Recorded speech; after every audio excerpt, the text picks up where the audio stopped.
Ed Robertson with a reminder that we'll play part 2 of our conversation with Mark Malkoff, author of Love, Johnny Carson, beginning at the top of the hour. Hello out there, this is Bo Svensson, and you are listening to TV Confidential.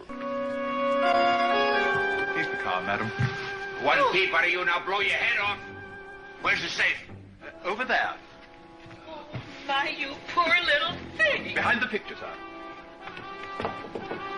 There's no safe there. Alfred, be careful. The joker's an arch criminal. I know, madam, but a very poor fencer. You Anglo think I'll smash you to smithereens. May I point out that smithereens is a childish institution which should have no place even in so poor a vocabulary as yours. Ed Robertson, along with our guest James Bigwood. Jim's books on film and television include The Films of Peter Lorre and The Lost One, A Life of Peter Lorre. Jim has also worked in film and television as a producer and production manager on such films and TV series as Bob Roberts and Ugly Betty. Jim's latest book, Not Just Batman's Butler, is a combination autobiography, biography, and filmography of actor Alan Napier that is largely based on a manuscript that Alan Napier wrote himself in 1969. Not Just Batman's Butler is available through McFarlandPub.com. You can also order it by calling 800-253-2187. Our conversation with Jim Bigwood originally aired in January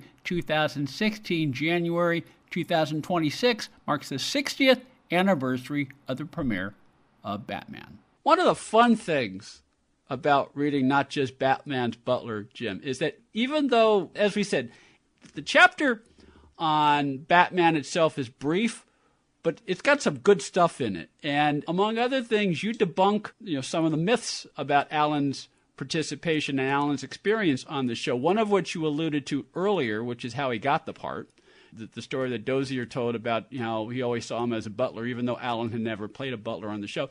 But well, maybe debunk is not the word, but you dispute some of Adam West's recollections of the show, particularly with regard to Alan had to wear the Batsuit a couple of times. And Adam West, in his book, said that Alan thought that was an indignity.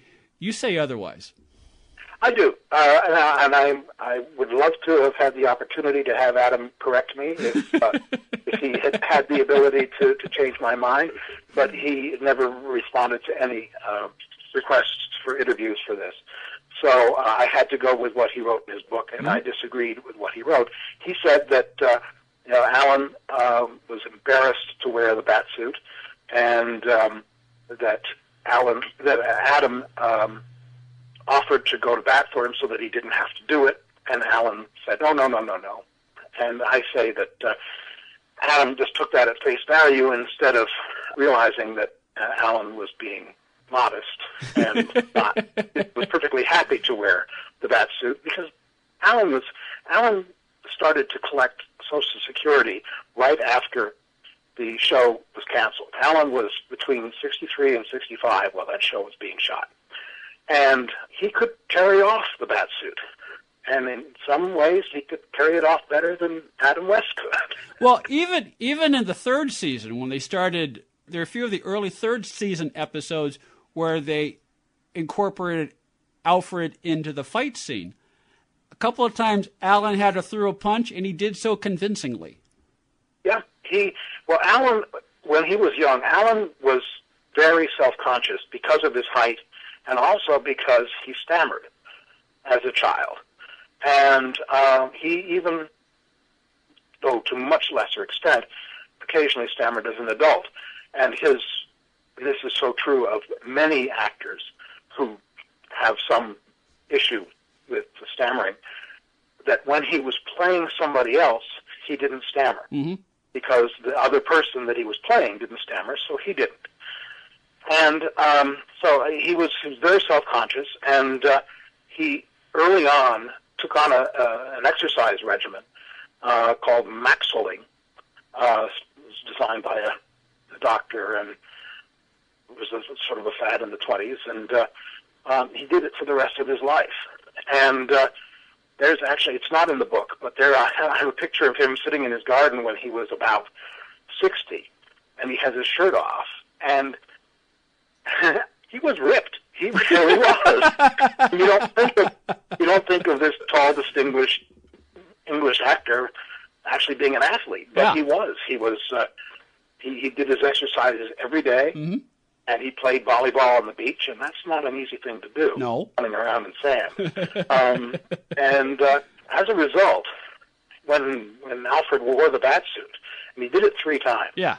And Adam West, in his book, says it only happened once, and then he refused to ever do it again, which is one of the other reasons that I disagree with him, because I know he did it 3 times. Yeah.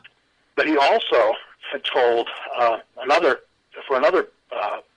Batman-related book, he told the story that he had an idea himself, which was not accepted by the writers, that at one point Alfred should be cleaning the bat poles up in the office and slip and fall down Robin's bat pole and arrive at the bottom in Robin's costume.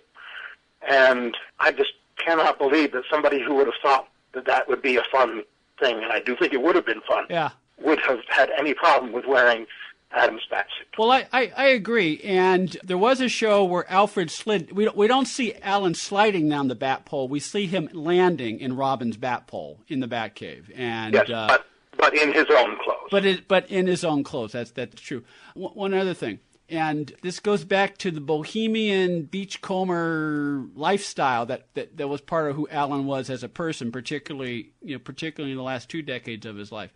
One of the episodes with Yvonne Craig, Alan as Alfred rescues Batgirl from a death trap, and he poses as the world's oldest hippie.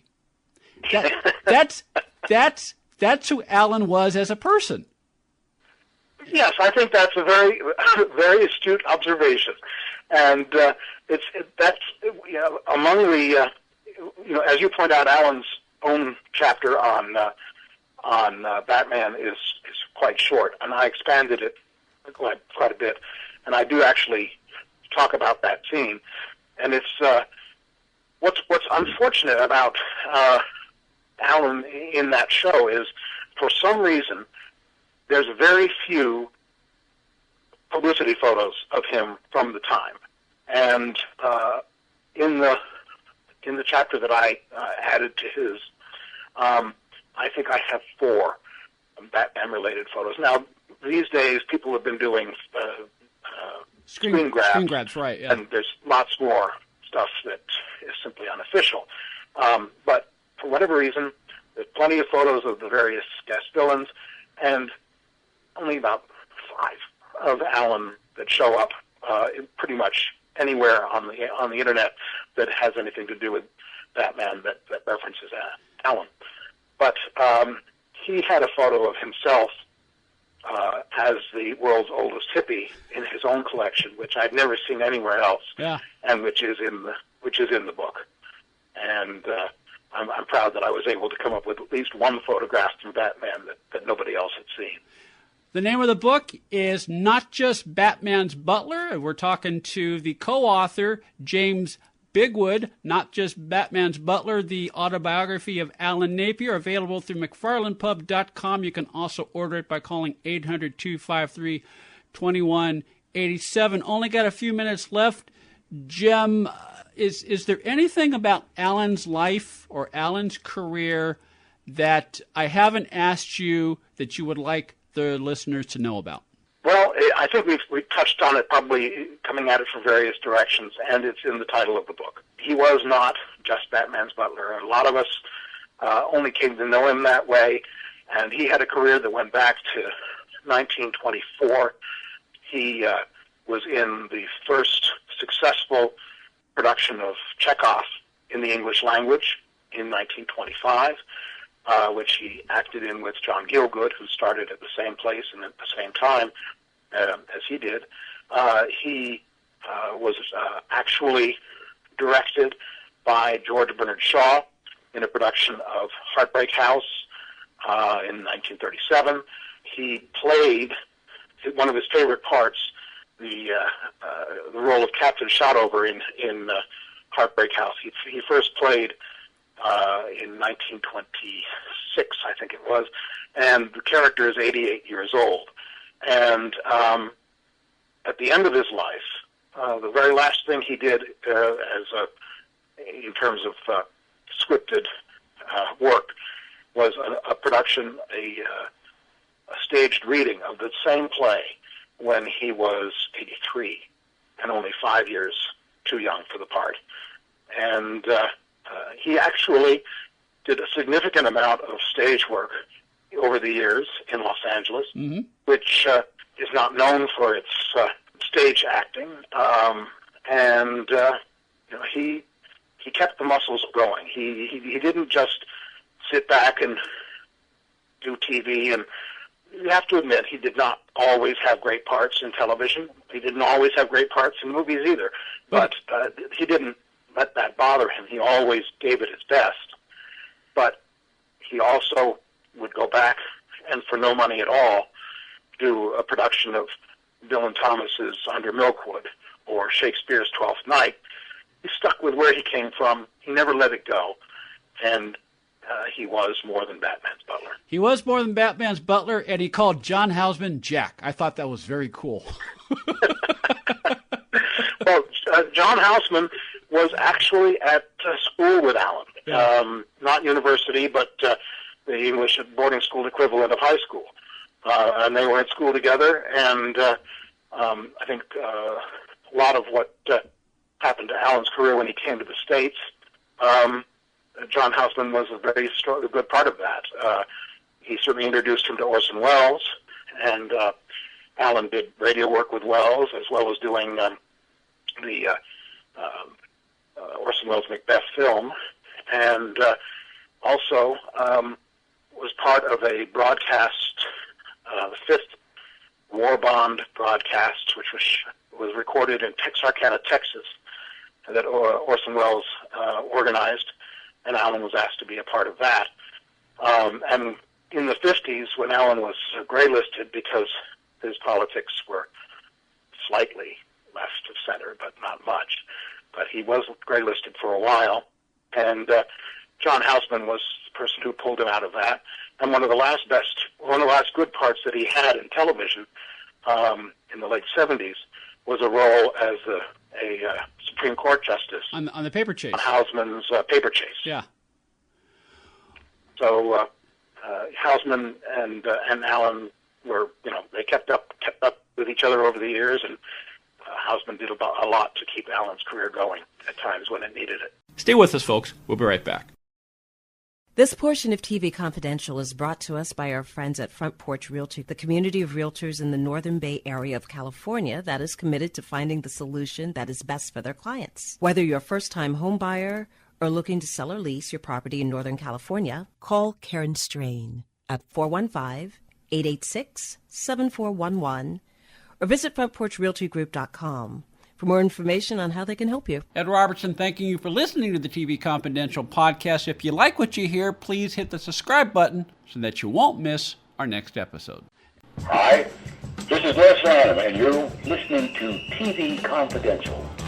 You've done a lot to keep Alan's memory alive and burning, and you've done for both film scholars and fans of Batman and readers of Hollywood filmographies. Not just Batman's Butler, the Autobiography of Alan Napier is a great read. I enjoyed reading your book, Jim. I've enjoyed talking to you, and I hope we'll have a chance to talk to you again one night on TV Confidential. Thank you very much. I really appreciate it. James Bigwood is the co-author of Not Just Batman's Butler, the Autobiography of Alan Napier, which is available through McFarlandPub.com. You can also order it by calling 800-253-2187. We'll play part 2 of our conversation with Mark Malkoff, author of Love, Johnny Carson, when we come back. Then we will welcome Cam Clark. Cam Clark, one of the busiest voice actors in the entertainment industry and the author of a fun new book about the legendary King family. All that more when we come back for hour number 2 of TV Confidential. Stay with us. If you've got an ED problem, now you can get generic or herbal blue pills for as little as $2 a pill from Steelman Pills. 800-932-2613, 800-932-2613.